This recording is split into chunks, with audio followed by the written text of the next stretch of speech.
Hello everyone, welcome to my channel. I have come with this new video after long time because I was slightly busy. So today I'll discuss about science. Science means in my last science video I discussed what is quantum dot, and today I'll discuss how to synthesize them. So there are different kinds of quantum dots. For example, some semiconducting quantum dots are there, and for different kind I am specially meaning the inorganic quantum dots.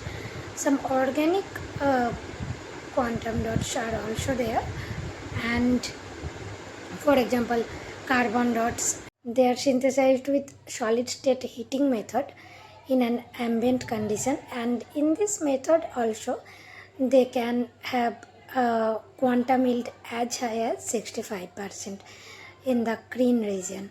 And there are inorganic quantum dots, those mostly I will discuss about. For example, inorganic semiconducting quantum dots like indium arsenide, gallium arsenide, and lead sulfide, these are there. They emit in the near infrared region, and the 3-5 quantum dots they are mostly called. Also there are some other quantum dots are there like gallium nitride, indium phosphide, and they have visible emission also. And also there are some quaternary quantum dot like silver indium gallium sulfide, silver indium gallium selenide. They are synthesized with hot injection method, mostly in inert environment like in nitrogen atmosphere in a slinkline method. And nowadays another new kind of quantum dots are emerging like perovskite quantum dots.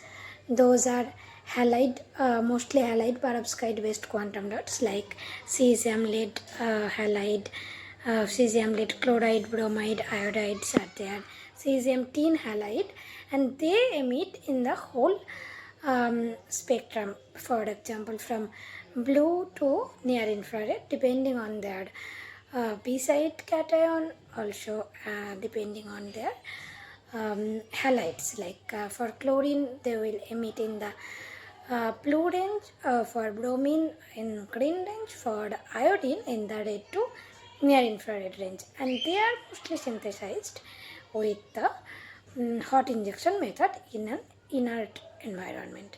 And they are very interesting nowadays because of their um, extraordinary properties like almost 100% quantum yield, very high color purity, that means the photoluminescence FWHM is very narrow, and they emit a pure color.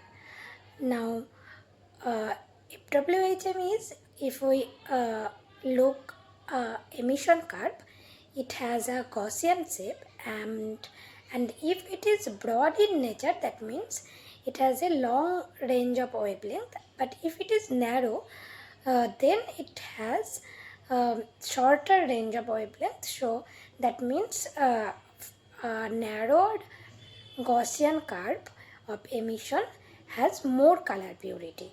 For example, if we consider cesium lead bromide, which emit in the green region, and it has FWHM, if it has FWHM narrow, then we can say it more green. But if it is kind of broad, it will be mixed up with different wavelengths. So that's what is the color purities, and that is very brief about the synthesis of carbon dots. Also there are some other synthesis methods are there like hydrothermal method. They can also be used to synthesize quantum dots, and also the anti-solvent reprecipitation methods. So these are some other methods, but Among all these, the hot injection method is most familiar, most widely used, and this produces a quantum dot with a homogeneous size distribution and colloidally stable. So that's all for today. Thank you. Stay connected with this channel. Bye.